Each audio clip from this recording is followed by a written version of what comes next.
নমস্কার। প্রাথমিকে ৩২,০০০ চাকরি বাতিল মামলার গুরুত্বপূর্ণ আপডেট। আজকে ৩২,০০০ চাকরি বাতিল মামলার শুনানি হয়েছে। আজকে ডেট ছিল ১১ই আগস্ট। তো সেখানে কিছু আপডেট উঠে এসেছে এবং পরবর্তী শুনানির তারিখও কিন্তু ঘোষণা হয়েছে।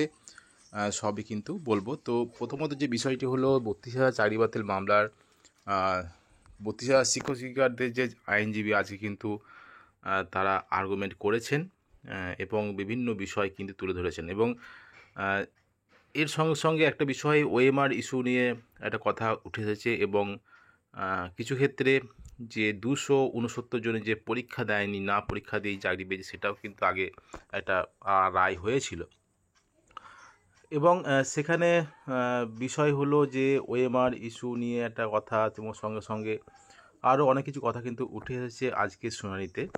তো পরবর্তী পরবর্তী শুনানির তারিখও কিন্তু ঘোষণা করা হয়েছে এবং সেটা হলো আগামী ২১শে আগস্ট।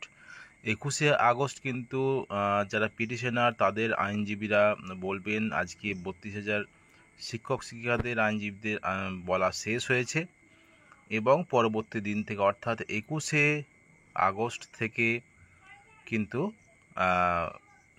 পিটিশনারদের আইনজীবীরা তাদের আর্গুমেন্ট করবেন। তো দেখা যাক এই ৩২,০০০ চাকরি বাতিল মামলা কোন দিকে মোড় নেয়, কোন দিকে যায়। তো আশা করি যাই হোক ভালো হবে, সেটাই কাম্য সবার ক্ষেত্রেই, যে সে সবাই যেন সুযোগ বিচার পায়, সবাই সুযোগ বিচার পায় যেন, এটাই হলো কাম্য। দেখা যাক, আশা আশা আশা করি সেটাই হবে। তো কী হবে না হবে আগামী ২১শে আগস্ট জানা যাবে কি হতে চলেছে। তো দেখা যাক কি হয়।